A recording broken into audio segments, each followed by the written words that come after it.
সামনে বাঙালির শ্রেষ্ঠ পার্বণ রথযাত্রা।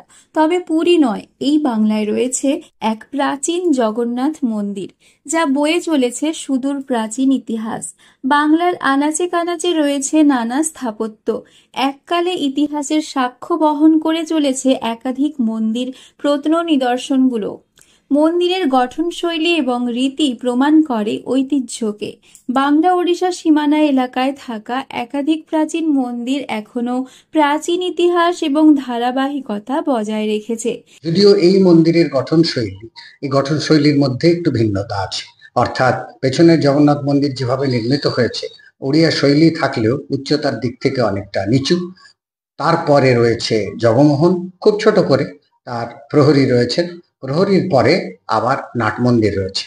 এই যে নাট মন্দির, এর শৈলীটাও অনেকটা বীরভূমের তৈরি। আবার একইভাবে এই মন্দির থেকে দক্ষিণে রাস্তার পাশে আমরা রাসমঞ্চ দেখতে পাই। সেখানেও এটা প্রমাণিত হচ্ছে যে এই পরিবার অবধারিতভাবে যে বৈষ্ণব ধর্মের সঙ্গে যুক্ত ছিলেন, কারণ রাসমঞ্চ কখনো তোমাদের রাধাকৃষ্ণের মন্দির ছাড়া রাসমঞ্চ হয় না। আবার জগন্নাথ এবং রাধাকৃষ্ণের সম্পর্ক একাত্ম রয়েছে। এই যে মন্দির, এই মন্দির দাস মহাপাত্র পরিবার এখনো রক্ষা করছেন।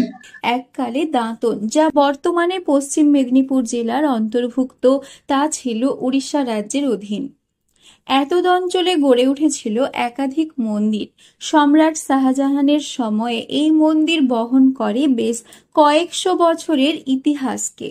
মন্দিরের গঠনশৈলী, মন্দিরের সামনে টেরাকোটা নির্মাণ প্রকাশ করেছে কয়েকশো বছরের ইতিহাসকে। সামনে রথযাত্রার উৎসব, বাংলা ওড়িশা মেতে উঠবে আনন্দ উৎসবে। মেদিনীপুরের বাংলা ওড়িশা সীমানা এলাকা দাঁতন থানার সরসংকা গ্রামে রয়েছে প্রাচীন জগন্নাথ মন্দির।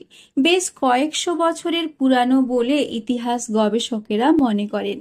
পুরানো ইতিহাস ঘেঁটে জানা যায় এই মন্দিরটি নির্মিত হয়েছিল সম্রাট শাহজাহানের আমলে। তৎকালীন সময়ে দাস মহাপাত্র পরিবারের সদস্যরা সুবর্ণরেখা নদীতে কর আদায়ের জন্য নিযুক্ত হয়েছিল। পলাশিয়া গ্রামে গড়ে তুলেছিল বসত ভিটা। তবে সুবর্ণরেখা নদীতে বারংবার বন্যার কারণে দাস মহাপাত্র পরিবারের শরিকেরা বসতি স্থাপন করে দাঁতন থানার সরসংকা এবং আঙ্গুয়া এলাকায় সরসংকা গ্রামে প্রতিষ্ঠা করেন জগন্নাথ মন্দির। ইতিহাস তো অনেক কিছুই আছে, যেটা আমাদের মধ্যে সঠিক হয়তো জানা নেই। প্রায় 400 বছর আগেকার মন্দির।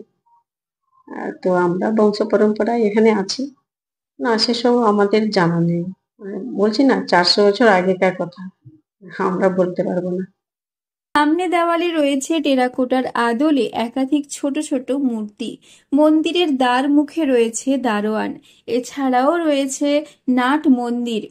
এখানে এসে তারা ছিলেন, কিন্তু তাদের কোথায় বাড়ি কি ছিল সেগুলোর তো আর কোনো চিহ্ন নেই, কারণ ধ্বংস হয়ে গেছে।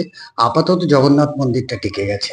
ধরে নেওয়া হচ্ছে যারা জগন্নাথের মন্দির গড়েছেন তারা অবধারিতভাবে বৈষ্ণব ভাবনার অনুসারী এবং পুরীর সঙ্গে তাদের সম্পর্ক ছিল।